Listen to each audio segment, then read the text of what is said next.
Beleza. Então, bom dia, pessoal. Estamos aí para o nosso último dia aí da Semana da Biologia, nossa 12ª. Hoje a gente está recebendo aqui a Gabriela. Iberê também está presente com a gente aí. Essa é a nossa primeira palestra de hoje. A Gabriela trouxe um tema bem bacana para a gente falar aí, que é sobre ética e integridade científica. E, Gabriela, eu vou deixar você à vontade para se apresentar. Eu estou acompanhando aqui o chat e as solicitações de entrada. E qualquer coisa, se travar aí, como a gente já conversou antes, a gente te sinaliza aí, beleza? Beleza, combinado, Renan.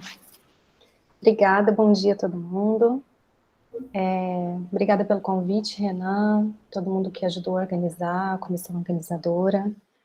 Para mim é uma honra participar, eu adoro as Semanas da Biologia, já fui do DA também, e que bom, estou muito feliz de poder conversar com vocês hoje sobre esse tema que eu tenho o maior carinho de apresentar. E vou começar e vou colocar a tela para vocês.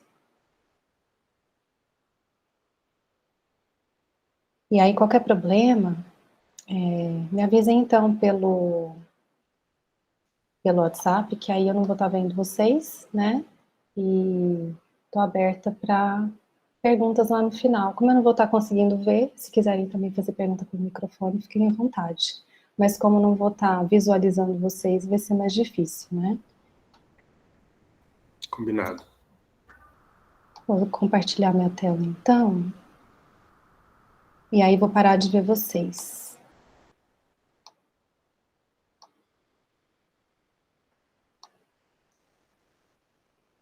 Bom, então, pessoal, meu nome é Gabriela, vou me apresentar rapidinho para vocês saberem também como que eu vim parar na integridade em pesquisa. Sou bióloga, sou formada aqui em Goiânia, na PUC de Goiás, e durante todo esse tempo, assim, eu comecei a fazer iniciação científica com ecologia de campo, e logo passei para genética de populações. E aí eu trabalhei com lobo-guará, trabalhei com búfalo, e aí eu fiz meu TCC, minha monografia com anfíbios. E a gente media graus de endogamia de populações dentro de áreas de conservação, para ver variabilidade genética e possibilidade de inserir novos animais ali dentro, para continuar aumentando a variabilidade genética e a população ficar mais resguardada, né? Então, tive toda uma experiência com genética de população, a gente fazia esses marcadores moleculares para ver grau de endogamia, e foi uma parte muito legal, muito gratificante que eu passei por toda a minha graduação. Depois do mestrado, eu continuei com ecologia, fiz mestrado aqui na UFG, com ecologia e evolução, e aí passei por uma parte mais de ecologia teórica, e trabalhei com mamíferos carnívoros da América, fazendo áreas prioritárias de conservação que fossem abrangentes para colocar também variabilidade genética desses animais. Não fiz a variabilidade genética de cada um, mas aproveitei a ecologia teórica, peguei trabalhos que continham isso, e aí a gente traçou áreas prioritárias para cada uma das espécies, se não me engano, foram 70 e algumas espécies de mamíferos carnívoros que a gente colocou aqui dentro da América. Também amei. E depois desse período, eu queria trabalhar um pouco antes de continuar fazendo a vida acadêmica, então eu fui para um lado mais prático. E aí eu trabalhei na FAPEG, na Fundação de Amparo à Pesquisa aqui de Goiás, e lá eu era responsável por pegar os projetos que estavam concorrendo para fomento para pesquisa das áreas de biologia e de saúde. E lá eu consegui ver que muitos poucos projetos, a maioria deles, não tinha uma ênfase em ética, falava muito pouco sobre integridade, e tudo isso passava muito batido nesses projetos que estavam concorrendo à Bolsa. Isso me incomodou a ponto de eu querer continuar trabalhando nessa área. Na época, acho que foi em 2011, 2012, ainda não tinha essa área da integridade. Então, eu parti para bioética. E fui para a UNB fazer o doutorado lá em bioética. Então, até hoje eu estou lá no Laboratório de Bioética e Ética em Pesquisa, sou uma das pesquisadoras que estou lá, e também estou agora como coordenadora de Ética e Integridade no Instituto Boitatá, de Etnologia e Conservação da Fauna, e aí os projetos que a gente realiza lá, a gente passa por todo esse cuidado de revisão ética, de integridade no que a gente faz dentro do Instituto. Então, hoje, não está passando a tela? Aqui. Então, hoje eu trouxe uma pauta para a gente conversar junto, para guiar o que vai ser essa conversa, mas fiquem à vontade também para tirar dúvida, para ir um pouco extra, tá? Para ir além disso, e para expandir a nossa conversa também.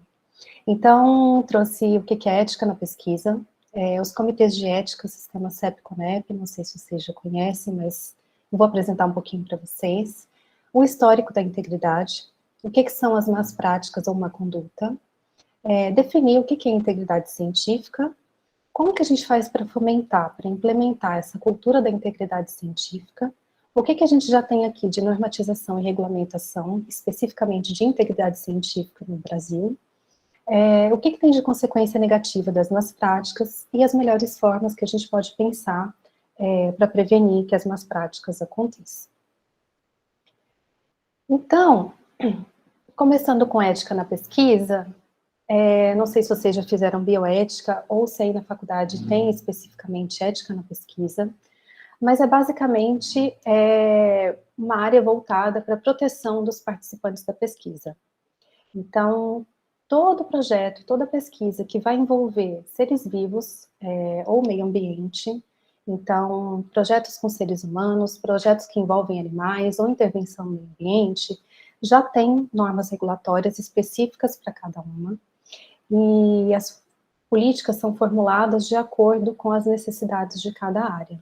Então, essa parte de ética na pesquisa, ela já é um campo que está bem estabelecido, já está consolidado, e a maior parte dos pesquisadores que trabalham nessa área já vão saber indicar especificamente quais normas e qual legislação tem que ser aplicada para cada tipo de pesquisa.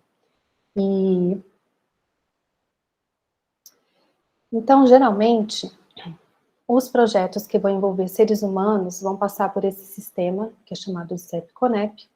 Os projetos que envolvem animais vão passar pelo SEUA, que é institucional, que está vinculado ao CONSEA. E os projetos que envolvem meio ambiente vão ter que ter aprovação e licença do ICMBio. Então, cada um na sua área. Então, quando é um projeto que envolve seres humanos, o que a gente tem? É todo um fluxograma, porque o CEPS de cada instituição, que é o Comitê de Ética em Pesquisa, ele é institucional. Toda instituição que é de ensino e pesquisa, que desenvolve pesquisa com seres humanos, geralmente tem o seu próprio CEP. Quando não tem, ou quando, por exemplo, o aluno é de uma instituição que tem CEP, mas ele vai realizar a pesquisa, por exemplo, num laboratório de um hospital que não tem CEP, ou de um posto de saúde que não tem CEP, ele vai ser destinado para uma instituição que tem um comitê de ética e pesquisa para esse projeto ser aprovado.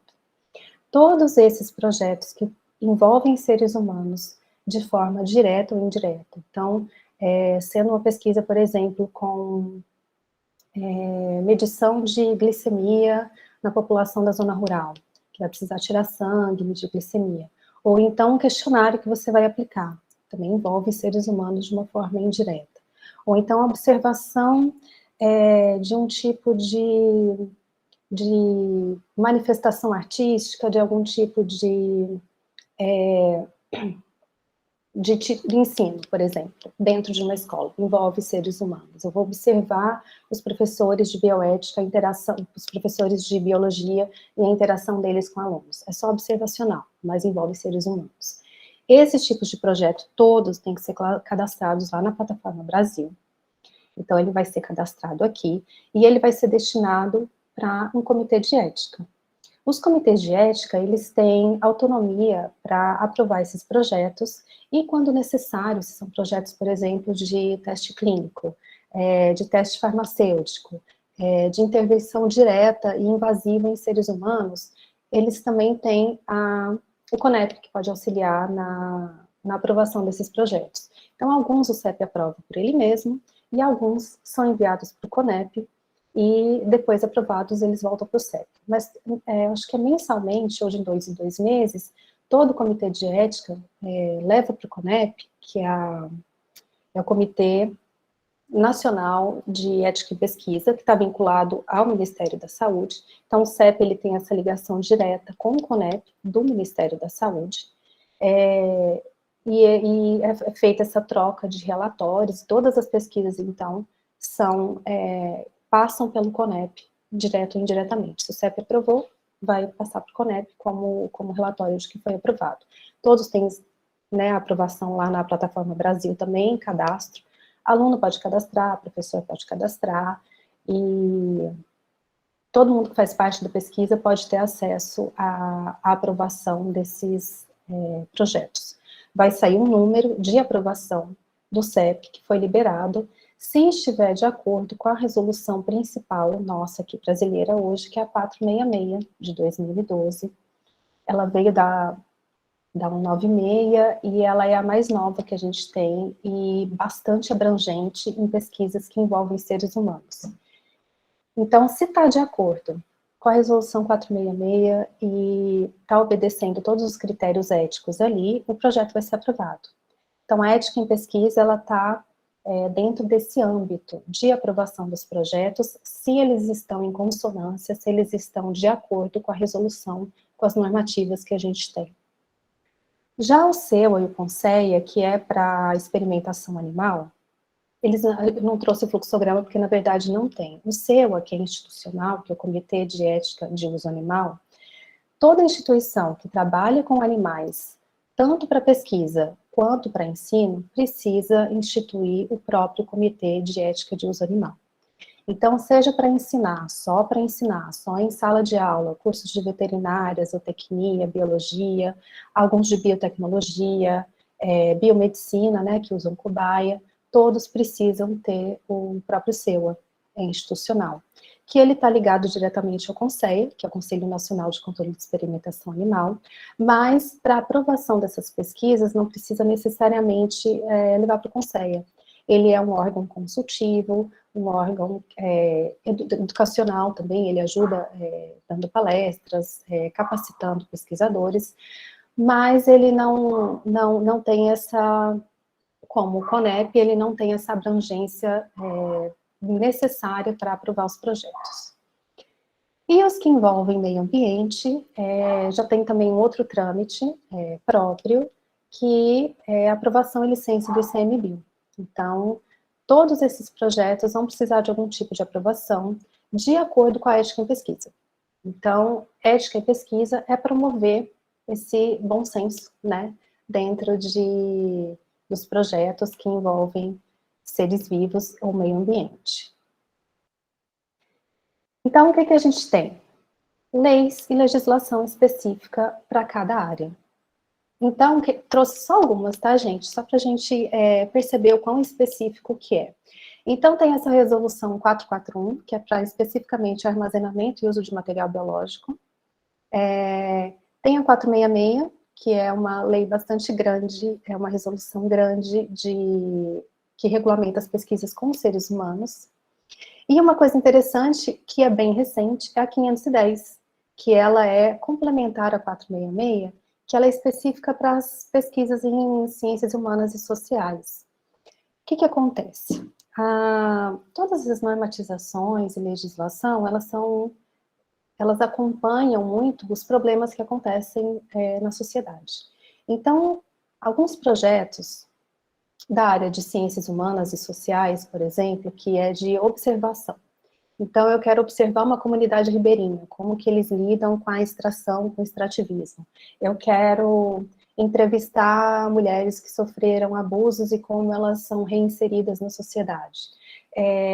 São todas entrevistas, então eu não estou fazendo uma intervenção direta nessas pessoas, eu não estou fazendo uma pesquisa diretamente ligada à saúde, mas eu estou envolvendo aspectos psicológicos, então eu estou indo muito mais para ciências humanas e sociais, essas pessoas também têm riscos envolvidos, tá? Numa entrevista a gente pode despertar um gatilho, de algum abuso, alguma coisa, e essa pessoa depois precisa procurar tratamento, tudo isso precisa de uma normatização específica. Então, a 510, ela resultou desse problema, dessa problemática, que a 466 é muito rígida e muito focada em termo de consentimento. Então, termo de consentimento a gente aplica quando vai fazer alguma intervenção para a pessoa, para o sujeito de pesquisa, para o participante de pesquisa, e precisa que ele aprove, que ele aceite, e que ele seja completamente esclarecido do que vai acontecer. No caso das pesquisas em ciências humanas e ciências sociais, eu não vou precisar, por exemplo, que ele assine um papel, que ele seja muito esclarecido de que eu estou lá observando ele. Isso pode até interferir negativamente no trabalho. Então, esses projetos que passavam pelo Comitê de Ética para ser aprovados, que eram das ciências sociais, esbarravam muito nessa lei 466, nessa resolução 466. Então, foi criado, lá em 2016, essa lei complementar, essa resolução complementar, que é específica para isso. Então, que a gente pode ver que as especificidades acontecem e a partir delas são criadas novas resoluções e a gente vai acompanhando isso muito de perto. A gente está dentro da academia, a gente sabe que às vezes é difícil aprovar o projeto, você tem que contar com isso lá no seu cronograma, geralmente vão de 3 a 6 meses, e como facilitar esse fluxo de projetos, né? Como que a gente pode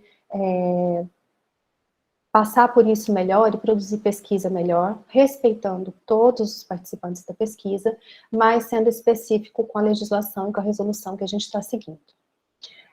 Tem também a de animais, a Lei Arouca, não sei se vocês já ouviram falar, mas é a 11.794 de 2008.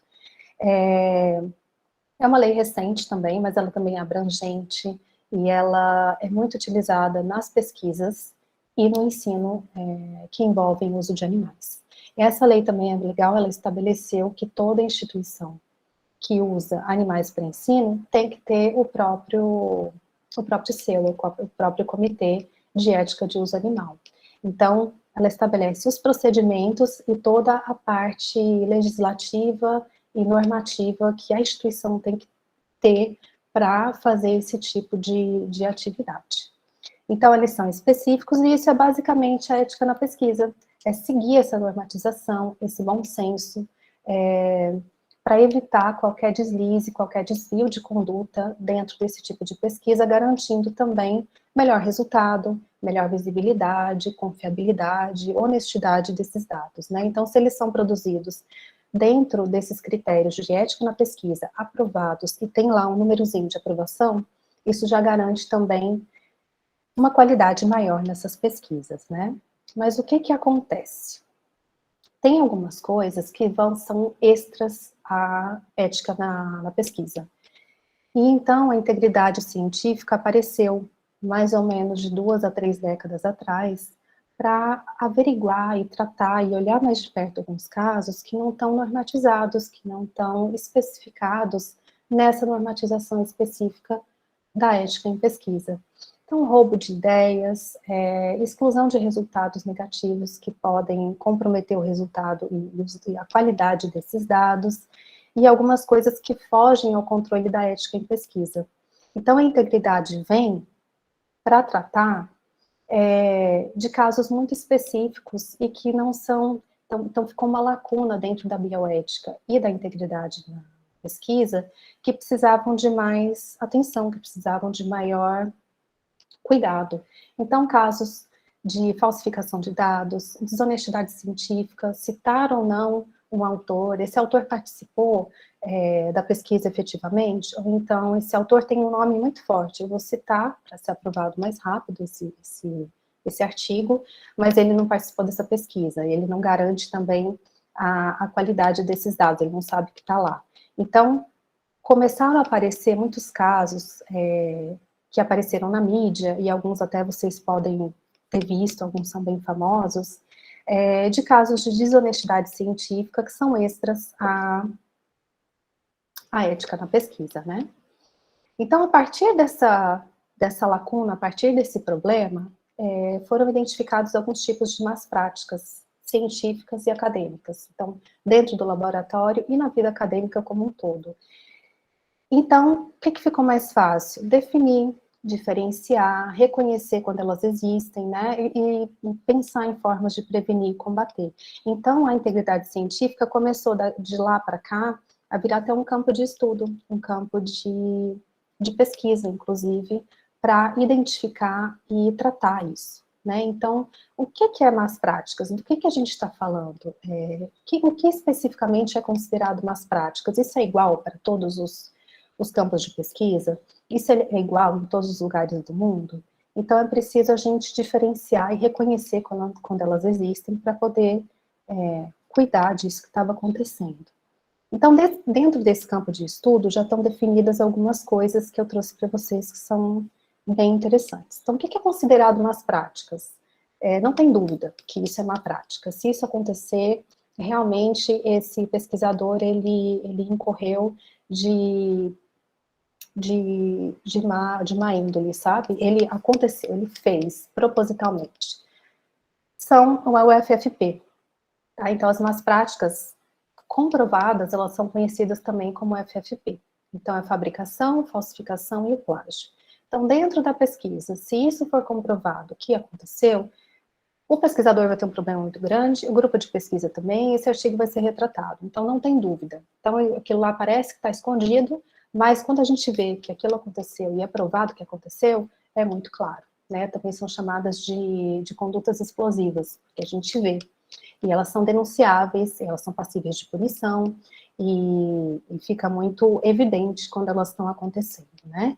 E agora que a gente já tem os manuais e normas específicas da integridade científica, o FFP são as 3 práticas que são especificadas dentro desses manuais. Então, qualquer lugar que você vê que tem um manual de más práticas ou de boas práticas, eles vão especificar e definir o que é considerado más práticas e vai ter o FFP lá dentro. E também tem as práticas questionáveis, que elas já não são tão intencionais, elas podem acontecer por deslize, por não saber, e elas também são muito variáveis de área para área, né? Então, por exemplo, mexer demais numa imagem, salientar demais, por exemplo, dentro da genética, né? Tem uma bandinha lá que ela está quase desaparecida, mas a gente coloca um contraste maior e ela apareceu lá. Então, isso é uma prática questionável. Posso fazer isso para mostrar que essa banda está lá? Depende. Que tipo de estudo que é? Isso vai ter relevância na minha discussão dos dados? Então, essas são as práticas que estão ali escondidas, elas são passadas geralmente dentro do laboratório, a gente não percebe. Se o professor faz, você acaba fazendo e vai perpetuando isso, né? Então, ela está permeada no processo científico, ela vai perpassando pelo ensino da pesquisa, e as pessoas vão se acostumando com elas, mas elas são também chamadas de práticas corrosivas, porque a longo prazo elas comprometem também o resultado da sua pesquisa, a confiabilidade, a reprodutibilidade. Então, são práticas que a gente quase que se acostuma com elas, e você não consegue ver especificamente que aquilo é uma má conduta. Então, é uma área cinza ainda dentro da integridade, que é chamada de prática questionável. Então, ela não vai causar um dano imediato, mas você percebe que é errado, né? Então, definindo especificamente as más práticas, né? Essas que são realmente reconhecidas que é má prática. A fabricação, que é quando eu vou criar esses dados ou os resultados sem experimentação. Então, fabriquei aquela pesquisa. Teve um caso muito interessante de eu não sei se ele era da Noruega ou se era da Dinamarca, mas esse pesquisador criou 530 pacientes, sujeitos de pesquisa, e deduziu que, olhando os protocolos de saúde deles, que tinha um câncer de garganta que era muito relacionado com fumar e tomar aspirina. Então, ele foi denunciado e depois viu que não existiam nem protocolos, não existiram esses 500 pacientes. Essa pesquisa foi toda fabricada desde o zero. Então, pode ser até a criação de poucos dados para enriquecer aquele tipo de pesquisa, mas é criar do zero. Não teve experimentação, não teve pesquisa de campo, esses dados foram fabricados do zero. A falsificação, que é modificar intencionalmente. Então, eu tenho uma hipótese, eu quero comprovar essa hipótese, então eu vou modificar levemente, mas intencionalmente, alguns dados ali dentro do meu conjunto de dados para fortalecer a minha hipótese, né? Então, eu vou melhorar esses dados. Ou então eu vou excluir os que contradizem a minha hipótese e vou usar só os que são positivos. E no caso de imagens, é uma alteração significativa, né? Então, eu estou falsificando esses dados, estou falsificando essas imagens. É uma má prática e pode ser comprovada, né? Quando a gente vê que ela acontece, não tem questionamento. E o plágio, que eu acho que é o grande fantasma da vida acadêmica, né? Que todo mundo que escreve, todo mundo que passa pela produção de trabalho, de monografia, de dissertação e de tese, passa por esse medinho que é cometer plágio. Então, definir plágio é muito, muito importante para todo mundo. Então, uma cópia literal, a partir de 6, 7, 8 palavras, depende muito de qual instituição você está, de quem é seu professor, ou do tipo de programa de plágio que você usa, já é considerado plágio. Mesmo seguido da citação. Então, se no seu trabalho tem 6, 7, 8 palavras iguaizinhas, tem a citação lá no final, mas você copiou literalmente aquela citação, isso já é considerado plágio. O correto é fazer uma paráfrase. Você lê o artigo da outra pessoa, e aí você pega o que é interessante para o seu trabalho e escreve com as suas palavras e com o seu entendimento e dentro do âmbito do seu trabalho, o que é que você entendeu daquilo e faz a citação. Isso não é plágio. Mas, citar, a não ser que seja uma citação direta, né? Que tem tem um recuo especial, e tem citado ali no rodapé da página, na própria página da onde você tirou aquele trecho. A não ser que seja uma citação desse jeito, que é a citação direta. Se tem uma cópia, mesmo citando, aquilo lá já é considerado plágio. Ou então faz um sinônimo, né? Você pega toda aquela frase lá que você leu, coloca uns sinônimos no meio, troca uma frase, põe antes, põe uma no meio, uma depois, e faz a citação. Também é considerado plágio. A forma correta de fazer é fazendo a paráfrase, entendendo e colocando dentro do seu trabalho. Fazendo essa citação indevida é considerado plágio. Então, se o professor entende, ou então se você passa por uma banca que sabe muito bem daquele assunto, e eles desconfiam de que aquilo pode ser um plágio, esse trabalho vai passar geralmente por um detector de plágio.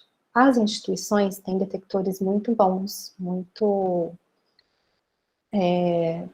finos, que conseguem detectar plágios, e tem também os de acesso gratuito. Então, a gente consegue passar nosso trabalho por um detector de plágio, tem um monte de site da internet que faz isso, para você dar uma checada se seu trabalho está muito similar a alguma coisa que já tenha na internet. Até o Google faz isso. Se a gente pega uma frase e coloca lá, ele pode identificar para a gente o que tem ali de parecido, de que trabalho que veio. Então, é uma má prática que fica também muito evidente, já que dentro da nossa vida acadêmica, nós somos geralmente medidos por uma produção escrita, né? Tem a apresentação oral, mas os nossos trabalhos são todos feitos a partir, são validados a partir de produções escritas. Então, o plágio, ele é uma má prática que está muito presente e que pode ser muito evidente. E as práticas questionáveis, que são essas que a gente fica em dúvida se pode ou não pode fazer, será que na minha área isso é comum, né? Será que eu estou sendo honesto ou não fazendo isso? É uma área cinzenta, que a gente tem muita dúvida se isso pode ser considerado uma prática ou não. Então, é chamado de questionável, ou são aquelas corrosivas que eu falei para vocês, né? Elas estão ali permeadas no sistema de pesquisa, mas a gente não consegue entender muito bem porque falta definição.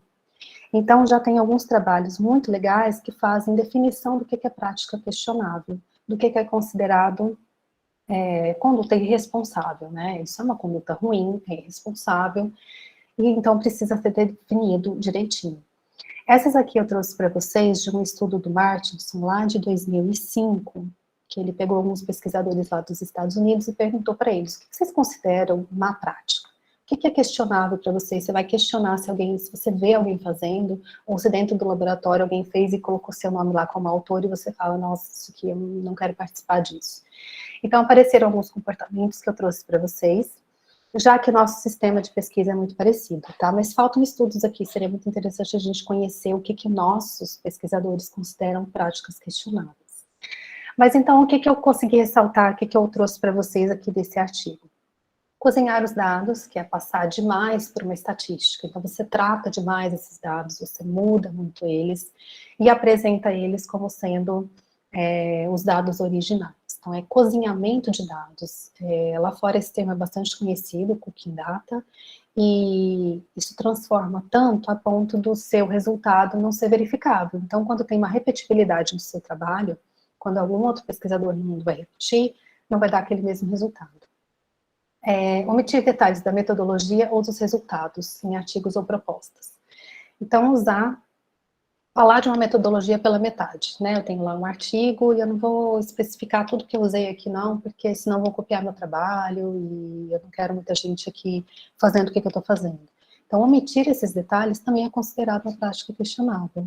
É melhor a gente fazer isso de forma clara, de forma honesta, de forma transparente, e isso vai dar muita credibilidade para o meu trabalho. Então, quando tem essa omissão de detalhes na metodologia ou no resultado, em artigo proposto, as pessoas já consideram, também os pesquisadores já consideram isso como uma prática. Comportamentos profissionais questionáveis.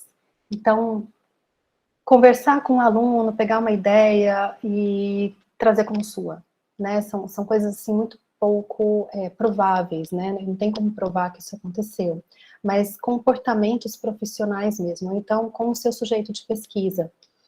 Vou fazer uma pesquisa que eu preciso coletar o sangue e eu vou armazenar aquele sangue daquela pessoa para fazer outras pesquisas depois. Mas quando você vai pegar o termo de consentimento dessa pessoa, a autorização dela para participar, você não fala claramente por quanto tempo você vai manter esse material biológico dela, para que você vai usar. Então, dos pesquisadores com alunos, da equipe de pesquisa com sujeitos de pesquisa, todos esses comportamentos que podem ser questionáveis se eles não são honestos e não são claros. Não cumprir os aspectos importantes do bem-estar dos participantes. Então, animais, eu experimento com animais, como que eu vou fazer o abate desses animais? Como que vai ser a forma que eu falei lá no meu projeto que está sendo feito, como que eu vou fazer na prática? Então, eu estou cumprindo os aspectos relacionados ao bem-estar dos participantes, dos sujeitos de pesquisa, como que eu vou fazer para manter o bem-estar ao longo de toda a pesquisa. E o Salame Science, que é uma prática também, que é um pouco duvidosa, a gente fica muito em dúvida se pode ou não fazer, que é pegar um projeto grande e fatiar em pequenas publicações. Então, fatiar demais, deixar cada publicação muito fininha, muito irrelevante em qualidades, em qualidade de dados. Então, é lógico que se eu tenho um projeto muito grande, eu quero que ele gere muita publicação, que gere subprojetos muito importantes também para eu colocar alunos, para eu colocar doutorandos, para eu colocar todo mundo ali e gerar resultado para todo mundo. Mas até que ponto? Até que ponto que a gente pode publicar e fatiar tanto esse trabalho de produzir pequenos artigos, pequenos no sentido de informação, no sentido de qualidade. E até que ponto que eu posso fazer isso para validar o grande esforço do meu grande projeto, né?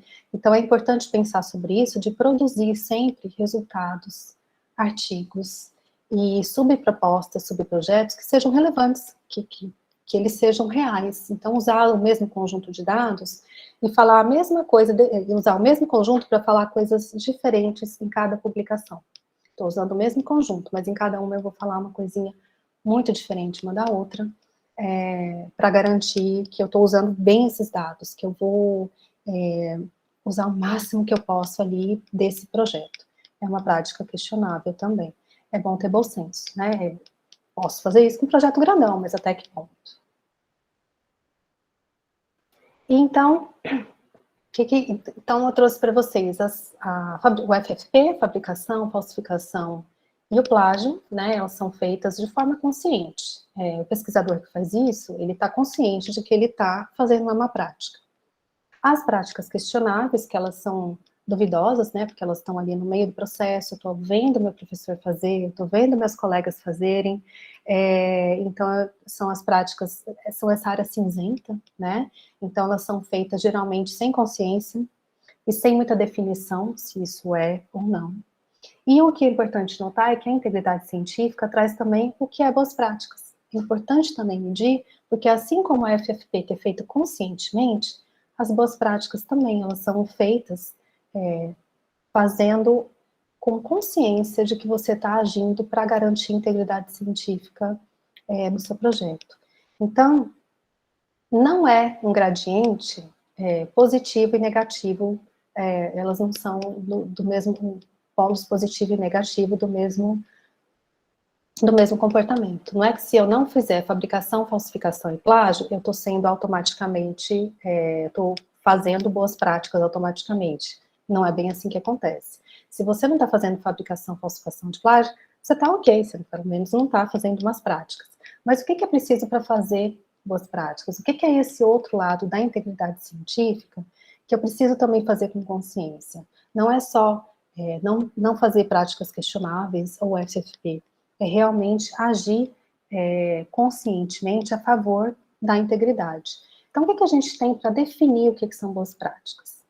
De 2 em 2 anos tem um congresso muito legal, que é o Congresso Mundial, Conferência Mundial de Integridade Científica, e em cada uma dessas conferências aqui em Guidance, vocês podem entrar depois no site se tiverem curiosidade de ver, são gerados alguns documentos que são discutidos ao longo da conferência, o que é boas práticas.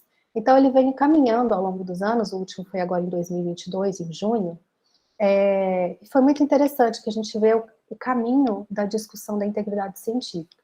Então, começou com a definição do que é integridade, definição lá no segundo de Singapura, o que é más práticas, depois foi definido aonde isso acontece, por que isso acontece, e o desse ano foi sobre como fomentar a cultura da integridade, o que a gente fala para as pessoas que é boas práticas, como que a gente integraliza isso no sistema de pesquisa. Então, eu trouxe aqui para vocês, se tiverem curiosidade depois de olhar, porque é aqui, com essa conferência mundial, que são definidos alguns pontos muito importantes da integridade científica.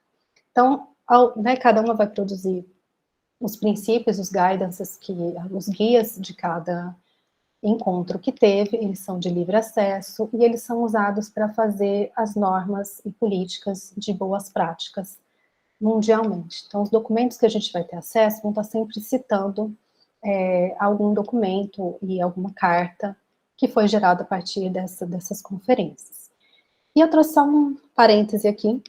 O Brasil também tem um encontro próprio, que é o BRISP, que é o Encontro Brasileiro de Integridade Científica, Ciência e Publicação Ética, que acontece também, eu acho que desde 2010, 2011, e agora em 2021 teve também, ano passado teve, e a partir desses momentos que são discutidos e definidos, então, o que são boas práticas, más práticas, e o que a gente precisa cuidar na nossa pesquisa.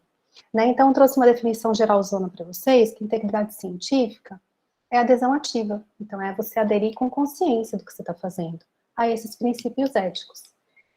Dentro da integridade, a gente tem 8 princípios principais de valores, de princípios éticos que têm que ser usados ao longo da pesquisa. Então, o que é aderir ativamente? É usar conscientemente de responsabilidade, confiabilidade, veracidade, respeito, objetividade, imparcialidade, confiabilidade e honestidade ao longo de todo o nosso processo de pesquisa, que é uma receitinha de bolo, né? A gente começa com a proposição do projeto, então aqui tendo muito cuidado para não fazer plágio, para delinear bem o seu estudo, usar um método que seja apropriado e compatível para responder a sua pergunta de pesquisa, fazer isso de forma escrita também no seu projeto, para deixar tudo muito objetivo, muito claro, ser honesto quanto aos seus prazos, né? Ser verossímil quanto à citação que você está fazendo, o que já tem pronto, o que você pretende colaborar com essa pesquisa, passar esse projeto por uma revisão ética, se precisar, né? Então, envolver o meio ambiente, ser humano ou animais, passa por uma revisão ética, declarar quando tiver conflito de interesse, olha, estou fazendo esse projeto, mas o financiamento é lá da fábrica de ração, vou ver se o bichinho vai engordar, mas eu estou recebendo financiamento da fábrica de ração. Declarar quando isso acontece, né? Ser transparente quanto a isso, não deixar que isso influencie o resultado da sua pesquisa, fazer isso com responsabilidade, com respeito. Durante a condução da pesquisa, evitar, então, fabricar dados, falsificar dados, né? Gerando sempre confiabilidade com tudo que você está fazendo. Durante o tratamento das imagens e na estatística, né? Fazer isso com responsabilidade, ser imparcial, né? Evitar manipular demais aqueles dados, cozinhar demais esses dados, né? E uma parte muito importante, que é quando a nossa pesquisa é entregue para a sociedade, a finalização da nossa pesquisa, chegar no final dessa receita com todos esses ingredientes ali dos valores da integridade. Então, que essa receita chegue ali num bom resultado, num bom bolo de dados para a gente. Então, na hora de publicar, evitar plágio, autoplágio, posso citar meu trabalho? Claro que eu posso. Fale que é um trabalho anterior que você fez. Evitar publicações duplicadas, eu tenho um prazo. Será que eu vou mandar isso aqui para 2 revistas? Porque essa aqui vai demorar muito para eu responder. Conte com isso no seu cronograma. Não mande para 2 revistas, pode sair uma publicação duplicada. Evitar autoria imprópria, né? Conversar quem vão ser os autores, quem vai fazer o quê, e evitar salamiçais. Então, ao longo do processo da pesquisa, usar com responsabilidade e com consciência os valores da integridade científica. E o que a gente tem de normatização e regulamentação aqui no Brasil que são específicos da integridade científica? Bom, a gente tem via instituições de fomento, via instituições de ensino e as editoras científicas. Então, o que a gente tem em instituições de fomento? Tem os manuais de boas práticas, tem do CNPq e já tem da FAPESP. Tem também da Agência Nacional de Pesquisa, da Academia Brasileira de Ciências. E não é uma instituição de fomento, tá? Mas tem um manual também. Então, geralmente, as instituições de fomento têm o próprio manual. CNPq e FAPESP, vocês conseguem acessar facinho dentro do site. São manuais pequenininhos, que vai definir FFP e o que se espera de ser autor, né? O que eles consideram como autoria própria, o que tem que ser feito para seguir as regras de integridade se você está usando o fomento dessas agências. As instituições de ensino, elas podem instituir os comitês de integridade, tem alguns aqui no Brasil já, na UFRJ, tem uma na PUC do Rio Grande do Sul, tem aqui na UFG, tem algumas instituições que já têm o seu próprio comitê de integridade, não é o comitê de ética, é um comitê específico de integridade, que ele tem um papel educativo, ele não é punitivo, mas ele recebe as denúncias quando tem algum problema de integridade e passa para a reitoria.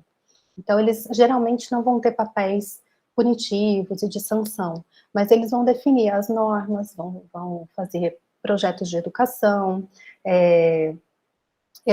passar isso para os pesquisadores, para os alunos, e fazer tudo isso de uma forma mais educativa do que punitiva. Então, as instituições de ensino têm um papel importante também formando os comitês, e as editoras científicas, que elas atuam como filtros editoriais, né? Acho que vocês, se já submeteram artigos, veem que cada revista pede quem são os autores, declara conflito de interesse, todo mundo tem que ter uma assinatura lá que está atestando a autoria, que você está dando para a revista o seu parecer, ok, que aquilo lá, que aqueles dados foram gerados confiavelmente. Então, nesses 3 âmbitos tem formas da gente normatizar, e já tem aqui no Brasil, a integridade científica. O que acontece, né, quando ocorre uma má prática mesmo, né, essa parte da sanção, né? Tem primeiro o investimento financeiro, que vai ser comprometido, né, financiamento público de pesquisa, ou até financiamento de empresas, né, isso tudo vai ser bastante questionado, tem pesquisador que tem que devolver o dinheiro do financiamento, o dinheiro da bolsa, né. O retorno social dessa pesquisa vai ser invalidado, toda pesquisa tem que retornar positivamente para a sociedade, seja em forma de artigo, seja em forma de extensão com algum projeto, seja indo lá na comunidade, dando a resposta para eles do que você pesquisou. Então, esse retorno social vai ser invalidado, vão ser muitas pessoas que vão ser prejudicadas se acontecer má conduta. No caso de pesquisas da área da saúde, isso atua diretamente na qualidade de vida das pessoas. A gente viu agora, né, na pandemia, um monte de pesquisas que foram feitas sem passar pelo comitê de ética, resultados de pré-print sendo divulgados como se fossem verdadeiros e como se aquilo tivesse, né, validade científica alta. Então, o retorno social fica muito comprometido. Perda para a comunidade acadêmica, então todo mundo daquela universidade pode ser comprometido também, se acontece uma má conduta. Consequência para o pesquisador, para a carreira dele, para a instituição de pesquisa e para o grupo de pesquisa. Teve má conduta, todo mundo que está relacionado ali vai ser conhecido, vai ser exposto. E gera também um alto nível de retratação dos artigos, né? Na FAPESP, tem no site deles já, aqui em Políticas, Práticas e Boas Práticas e Políticas, fica exposto no site, dependendo do tipo de má conduta que foi cometida, o número dos processos, que você clicando aqui, você vê especificamente o nome do pesquisador, o que aconteceu, por que ele está sendo acusado de uma prática e o que vai ser a punição, o que vai ser a sanção para ele. Então, essa exposição é muito negativa para o pesquisador, para o grupo de pesquisa e para todo mundo que está envolvido, né? Então, fica exposto lá, é uma das punições da FAPESP. Então, fica lá no site, às vezes, de 6 meses, 8 meses, 12 meses, ou suspensão do fomento, devolução do dinheiro, né? Dependendo do tipo de má conduta que foi averiguada que aconteceu. Adiantando para vocês, a maioria é plágio, e o pesquisador tem que devolver o que ele pegou de fomento, e ele fica impedido de participar dos próximos editais por um período de tempo, tá? E tem essa página Retraction Watch, trouxe aqui também o QR Code, se vocês tiverem curiosidade de olhar, que mostra de forma global os artigos que foram retratados e qual a causa de retratação desses artigos. Achei duas fofocas científicas interessantes, de uma veterinária que foi banida de uma publicação, de um journal, por ter retratações seguidas, e ela foi acusada de alteração de imagem, que ela já tinha usado essa mesma imagem antes, e estava usando agora para um novo artigo, para falar a mesma coisa, para falar, agora não lembro se era a mesma coisa ou coisas diferentes, mas enfim, ela alterou imagens, a mesma imagem de anos atrás, passou 5, 10 anos, não sei quanto, ela usou de novo, e fez uma pesquisa que não existiu, ela está sendo acusada de alteração de dados. E um biólogo foi banido também de duas publishers, de duas editoras, pelo jeito que ele falava com a editora, pelo jeito que ele escrevia os e-mails, que era muito agressivo, que ele cobrava uma resposta rápida, e por usar de linguagem abusiva. Então, esse site, o Retraction Watch, ele mostra de forma global as publicações que estão sendo retratadas, coloca o motivo, fala o que aconteceu, de onde é a instituição e tudo. É um site muito interessante para a integridade científica também, que a gente consegue ver os tipos de má conduta que acontece. E a maioria dos artigos retratados é por comprovação de má conduta. Então, o que acontece? Sempre houve retratação de artigos, sempre houve problemas com fraude, suspeita de fraude, mas de 2 décadas para cá, tem aumentado muito o número de artigos retratados por fraude ou suspeita de fraude ou fraude comprovada, né? Então, aumentou muito o número de artigos retratados por má conduta. Tem erro honesto também, plágio, que é uma categoria só também, porque esses artigos são retratados e retirados, e publicações duplicadas. Então, isso sempre aconteceu. E por que agora está acontecendo mais? E aí não dá para saber muito bem, como a gente não tem estudo suficiente sobre isso, e também é um assunto muito tabu, né? A gente não tem como perguntar para o pesquisador por que ele está fazendo isso, diretamente a gente não tem como saber disso, tem que ser feita uma pesquisa um pouco mais cuidadosa. Mas o que se pode assumir, né? Agora tem mais visibilidade global, todo mundo tem mais acesso a essas pesquisas, todo mundo pode questionar, né? Tem os Open Access, que a gente consegue ver pesquisas de todo mundo, e de forma de casa, né? Você não precisa nem logar na universidade para ter acesso a isso. Então, essa globalização da pesquisa pode ter gerado um aumento das retratações por fraude, porque tem mais gente denunciando, e também porque aumentou muito a competitividade, tem mais pesquisadores trabalhando nas áreas, então essa competitividade pode aumentar também a incorrência de más fraudes. E isso não acontece só em países com alto investimento em pesquisa. Os países de médio e low income, eles também podem acontecer más práticas. E o que que leva isso a acontecer? Por que que isso acontece? Quais são os fatores que levam? Porque você sabe que é errado fazer isso, então por que que você faz? Então, tem esse artigo também que é do Brin, de 2003, que é muito legal, que até hoje ele é usado para explicar isso, tá? Então, pode ser aumento de competitividade, necessidade de aumentar o número de publicação, melhorar o currículo, a própria ambição pessoal. Tem também a vaidade, né? O pesquisador tem um ego grandezinho, ele gosta de ser reconhecido. Possibilidade de ganho financeiro, então recebe mais quem publica mais. Enfermidades mentais, né? Problema de burnout e outras coisas que podem acontecer, como em todas as profissões, né? Complexo de superioridade e ausência da capacidade moral para distinguir entre certo e errado. Então, acontece, esses fatores são também da própria vida da pesquisa, né? E agora teve um artigo de 2022, muito recente, que analisou de uma forma muito legal a prevalência das condutas questionáveis e de má conduta entre os pesquisadores de forma nacional na Netherlands, né? E aí, o que que acontece? Esse artigo também é muito interessante, porque ele fala que as pessoas que estão mais sujeitas a cometer isso são os early career, que são os pós-doc, e são as pessoas que estão começando a carreira agora, e a gente tem que começar a prevenção por onde? Por vocês, que são as pessoas que estão começando, que têm mais poder de influência. As pessoas que estão consolidadas na academia, dificilmente vão mudar o modo com que elas fazem a pesquisa, dificilmente vão parar para ouvir isso como uma reciclagem de comportamentos, né? Então, essas pessoas, elas têm muito pouco alcance na integridade científica. Então, esse artigo traz uma coisa muito legal, que é aonde que a gente tem que tratar a integridade.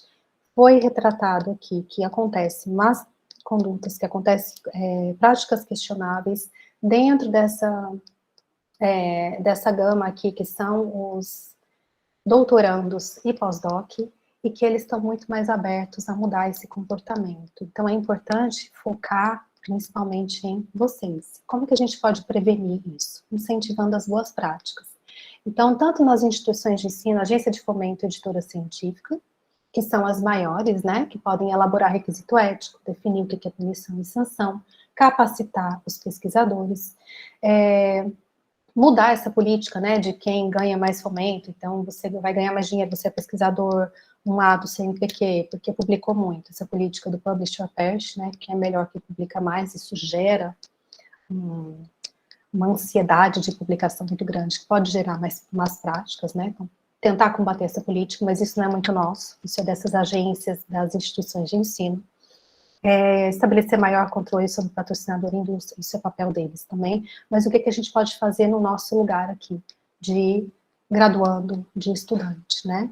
Então, procurar mais informações sobre integridade científica. Teve dúvida que isso será que é uma prática questionável? Pergunta, pesquisa, conversa, leva esse assunto para o seu local de trabalho, para os seus colegas, conversa sobre isso, com o seu orientador, teve dúvida de quem vai ser autor, conversa com ele, acerta a sua autoria com a autoria antecipadamente, leva isso a conhecimento dessas pessoas, e nós também, utilizando pesquisa, né, a gente cita muito, a gente lê muito, a gente tem essa atividade alta em consumir também muito o que é gerado. Então, esse trabalho que eu estou lendo, ele fala alguma coisa de ética? Está usando animais, falou que foi aprovado pelo CEA da instituição? Tem um comitê de ética, tem um número de aprovação? Será que isso está escrito no trabalho que eu estou lendo, para eu citar? Então, veja isso. Na hora de escrever o seu também, dedica ali um parágrafo, uma atenção melhor para isso, na hora de publicar, na hora de escrever o seu projeto, né? Faz um detalhamento ético melhor, né, das datas, métodos, não começa seu trabalho, sua coleta, antes de ter a aprovação do CEP. Isso às vezes é uma pressão até do orientador, sabe? Vamos mandar para o CEP. mas a gente já vai começar a coleta antes, porque temos que agilizar, depois a gente muda a data lá. Agir com honestidade, com transparência no seu trabalho, né?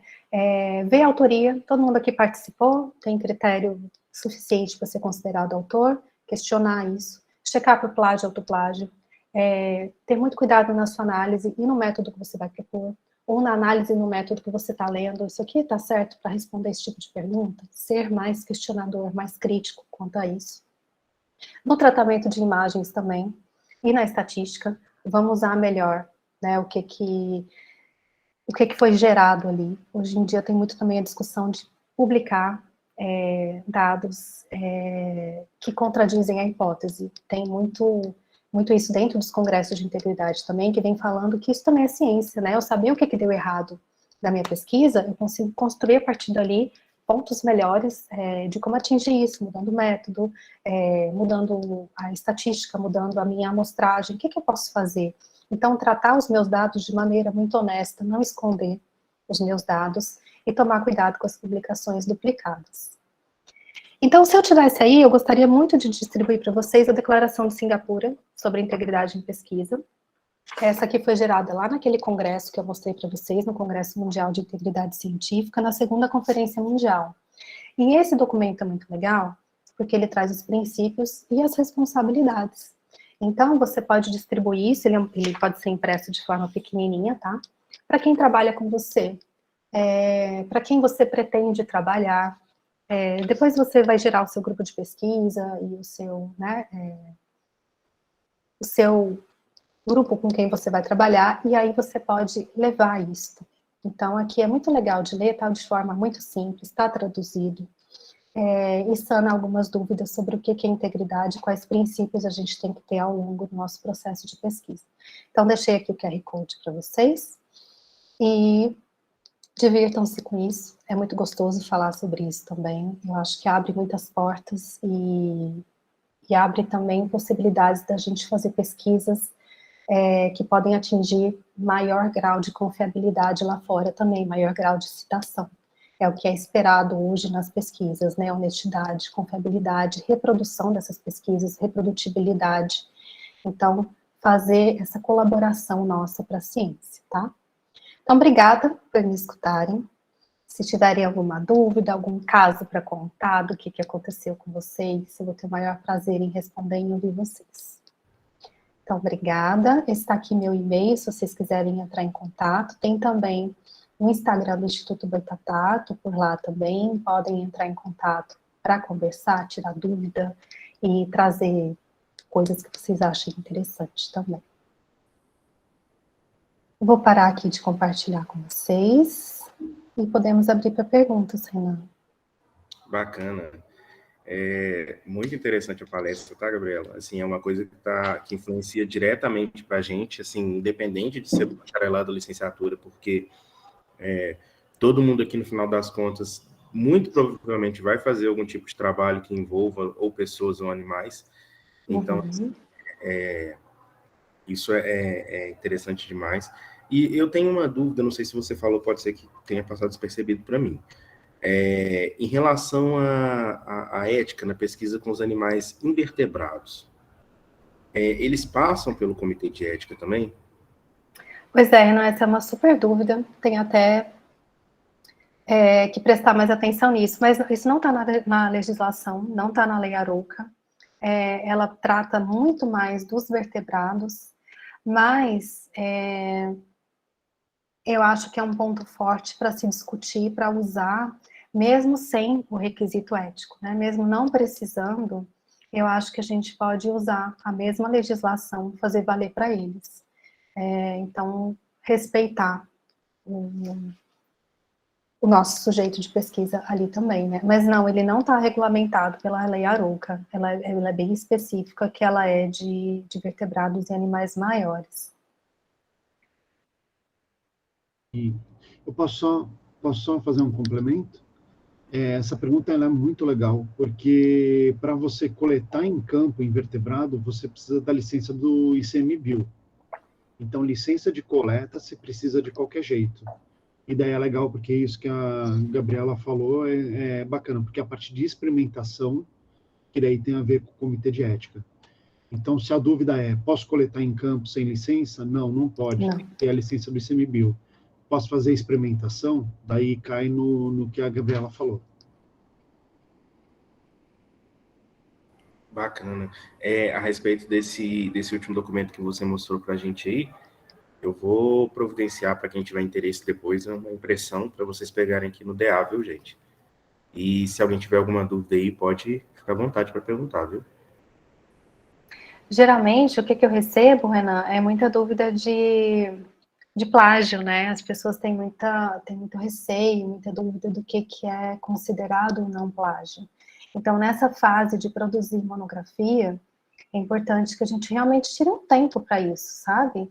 Escrever não é tão fácil quanto a gente acha que é automático, né? Então, acontece plágio, às vezes, muito sem querer. Então, aqui aconteceu uma vez de uma professora me perguntar, ela leu o documento da aluna, se não me engano é mestrado, e ela citava a própria tese dela várias vezes, mas de forma explícita, copiada, mesmo citando o nome dela ali. Então, foi a própria autora que caiu para ler esse trabalho, né? A forma de produzir, eu entendo que a gente acha que, né, a citação direta vale, mas a citação direta ela é muito pouco usada. Então, copiar ali e colocar a citação já é considerado plágio. Então, o trabalho que ela pegou, nesse caso, ele estava plagiado, acho que 20 e tantos por cento do trabalho foi considerado plágio, pela falta de atenção da aluna de escrever. Então, ela citou a metodologia toda igual, ela citou partes da conclusão que pareciam muito. Então, eu posso usar a mesma metodologia? Pode usar. Você pode usar, chegar a conclusões muito parecidas? Claro que pode. Mas na hora de fazer a citação, tomar esse cuidado para escrever e para transformar aquilo lá num trabalho seu e não na cópia de outra pessoa. Então, eu acho que isso é o que mais gera dúvida, as pessoas se preocupam bastante, sabe? Como que eu faço para não acontecer plágio? Fabricação e falsificação já não é tanto do nosso âmbito, né? Acho que para fabricar uma pesquisa, a pessoa tem que ser muito boa desde o começo também, né? Ela tem que ter uma má intenção também, ela tem que saber muito desse processo científico. Então, eu creio que nós, da graduação e nem da pós-graduação, a gente faria uma coisa nesse nível. Mas quando você lê e tiver alguma dúvida, né, daqueles dados, questione também. Não é o que acontece no nosso meio, né? Pode acontecer de falsificar, às vezes, alguns dados que estão, né, naquele caso de dados cozinhados, né, que eles estão muito tratados. Então, questiona seu professor também, ver se aquela lá é a metodologia certa, entender da estatística que você está usando também é muito importante. Eu acho que, às vezes, a gente passa por momentos, principalmente na área da saúde, que eu tenho muito chegado perto dessa área, comecei a dar aula lá para enfermagem agora, mas eles não entendem da estatística. Então, eles entregam um quadro de dados muito pronto para um estatístico que vai fazer análise daqueles dados. Então, na hora de argumentar, de questionar o que foi usado ali, eles sabem pouco. Então, se o trabalho é seu, eu acho que vale muito a pena dar uma olhada. Qual a estatística que você está usando? Ela vai responder exatamente o que você quer entender. Não precisa fazer o método matemático dado por dado, mas entender o que você está fazendo, o que é importante para o seu trabalho. Na biologia eu vejo muito menos, tá? Estou falando muito mais para a área da saúde, mas biólogo geralmente se envolve mais, sabe a estatística que está usando. No meu mestrado lá em ecologia, eu passei por todo esse processo de entender exatamente os dados, mas é importante que a gente leve isso para a nossa vida de pesquisador também e de consumidor de pesquisa, né? Leia, sabe o que você está lendo e qual análise você está usando, o que vai responder com isso, né? Eu posso só fazer um complemento a isso que a Gabriela falou? Tem uma coisa assim que é bem bacana, que acontece na ecologia, principalmente quem trabalha muito com estatística, eles têm até uma frase que todo mundo ri, que todo mundo acha legal, que é com a estatística você pode torturar os dados até fazer eles chorarem. Isso daí todo mundo já escutou, ou então vocês vão escutar no futuro. E o que acontece? Isso daí ele tem meio a ver com a parte que a Gabriela mostrou do projeto, daquela parte da escadinha do desenvolvimento do projeto. O que acontece? Se você, desde o começo, souber o que você quer responder no seu trabalho, ele evita que você use estatísticas escabrosas para tentar achar alguma indicação que você vai usar, que você vai ter uma resposta. Então, assim, já saibam qual é a pergunta que vocês querem fazer, porque daí já vai ter uma estatística apropriada para aquilo. E normalmente todo mundo fala, vamos para campo, isso daí é um erro bem comum na biologia, né? Vamos para campo, vamos coletar tudo de informação que tem e depois a gente tenta encaixar em alguma estatística. Na verdade, é o contrário. Você tem que saber qual que é a sua pergunta, saber qual que é a estatística que você vai usar para você coletar do jeito certo. E é legal que tem um exemplo, tem uma grande pesquisadora, a Mônica, que trabalhou na mesma faculdade que eu fiz graduação. Eu estava no mestrado e ela estava na graduação, e ela tem um professor maravilhoso, assim, que é super estatístico, super bom. Então, ela fez um trabalho no campus, que era para saber, tem aquela história que árvores que estão no sol sofrem mais estresse do que algumas árvores que estão na sombra, por exemplo. E daí ela queria medir se isso daí era verdade ou não. É um conceito da ecologia super comum, mas ninguém tinha medido isso direito. Então, plantas que têm mais estresse sofrem mais herbivoria do que plantas sem. Então, na faculdade, a faculdade tinha plantado 50 arvorezinhas. Ela foi lá em 20 árvores, ela colocou um sombrite, e outras 20 árvores ela deixou no sol. E ela foi vendo como que mudava ao longo de um ano. E ela publicou, tipo, na Nature, na Ecology, numa revista super boa. Era um desenho super simples, ela já sabia o que ela queria responder e não precisou fazer grandes malabarismos. E só um outro detalhe é que, assim, gente, às vezes a gente na graduação, a gente acha que é super esperto, né? Aí vai falar, vou copiar isso daqui, ninguém nem vai perceber. Teve um caso na minha universidade, não vou nem falar o nome, mas teve um caso na minha universidade que o menino, ele pegou um TCC na biblioteca da década de 80, e ele defendeu em 2010 o TCC dele, assim. Daí ele foi lá na biblioteca, pegou um trabalho da década de 80, 90, e copiou igual, mudou um pouquinho das coisas e mandou para o orientador dele, né, para a banca. O que acontece? A orientadora, ela começou a ler, ela falou, eu já vi esse trabalho. E ela foi olhar, e o trabalho tinha sido o TCC dela, quando ela estava na graduação, depois ela fez mestrado, doutorado, pós-doc, tudo, virou professora da universidade, e na época do TCC, ela usava o nome de solteira, lógico, e como professora, ela usava o nome de casada. E daí ela viu, e o aluno foi jubilado da faculdade, porque ele copiou praticamente na íntegra o trabalho, e ele não se tocou que, na verdade, era a mesma pessoa com outro nome. Então, isso acontece muito, né? Porque aonde esse trabalho vai cair? Geralmente é na mão de quem está entendendo desse assunto. Então, a banca que você vai participar, ou quem vai avaliar seu trabalho, ou quem vai ler o seu artigo, né? Os ad-hocs, eles são escolhidos exatamente porque eles entendem desse assunto. E quando a gente lê, tem uma forma de escrever muito parecida, então as palavras vão meio fazendo sentido na sua cabeça antes de você terminar de ler. Então, é muito difícil um plagiador, se o trabalho dele for realmente lido, não ser pego. Acontece mais do que o comum. É muito comum acontecer, acontece mais do que o que a gente pensa. Acontece o tempo inteiro. E a gente enxerga o tempo verbal, a forma de escrita, um monte de coisa, né? E é legal assim, galera, o trabalho de vocês, quando vocês escreverem, passem nesse que a Gabriela falou, passem no site de plágio. Ele já diz se está plagiado ou não, e vocês mudam as partes que estão plagiadas. Mais fácil, sabe? As versões gratuitas, elas são mais simples, então você não consegue colocar o trabalho inteiro. Os detectores de plágio que a instituição tem, elas são pagas e são bem caras, porque elas são muito específicas e você já consegue colocar o trabalho inteiro lá. Mas para quem quiser usar as versões gratuitas online, tem Plagiarisme online, Plagium também. Então, tem bastante sites, assim, você não consegue colocar o trabalho inteiro, mas parágrafos inteiros, parágrafo, ou então até uma folha, eu acho que você consegue copiar e colar lá, e ele dá para você o grau de similaridade daquele trabalho com as coisas online que ele testa. Então, não vai ser igual o da internet, o da internet não é igual o da instituição, tá? Mas está disponível, é grátis, tem bastante na internet. E aqui o que eu tenho visto? A UFG, ela disponibiliza para cada professor, por semestre, 4 checadas nesse verificador. Então, se tiver dentro de um programa, um professor que suspeita, ele pode passar 4 trabalhos ali, que geralmente um professor orienta o quê? De 5, 6 alunos, às vezes mais, mas os que ele desconfia, ele pode passar por lá. Então, vai ser muito fácil de ser pego, na verdade. Antes de apresentar, até daria para ver, né, que isso aconteceu. Se eu não estiver enganado, eu acho que esses gratuitos, eles liberam até 1000 caracteres. Alguma coisa assim do Isso.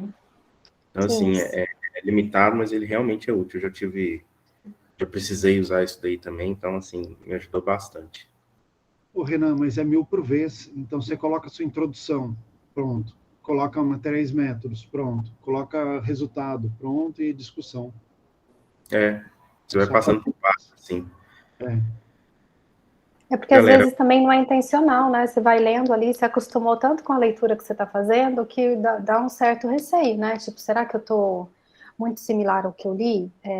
Isso é completamente entendível, porque é a prática da escrita, né? Então, você está fazendo um trabalho de revisão bibliográfica tão extenso, tão grande, você está lendo tanto, pode acontecer. É uma coisa também que a gente não culpa todo mundo, sabe? Tem casos que são realmente não intencionais, né? Pode sair alguma similaridade e você corrige ali o que você achar que foi. eu acho que realmente não é, nem sempre é intencional mesmo, não, ainda mais, assim, pelo número de casos que acontece com o pessoal da graduação, porque às vezes, assim, é até uma deficiência na nossa orientação mesmo, tipo assim, não é uma prática habitual. Muitas vezes as pessoas começam a fazer uma iniciação, alguma coisa assim que já demanda escrita, sem nem mesmo ter passado pela parte metodológica. Então, assim, ela está escrevendo na boa intenção, mas eu, por exemplo, descobri agora dessa questão do plágio, da quantidade de letras, de palavras, quer dizer, né, que já caracteriza. Então, assim, para mim foi bem instrutivo isso daí. Galera, alguém quer fazer mais alguma pergunta? Eu vou só interromper a gravação aqui de uma vez.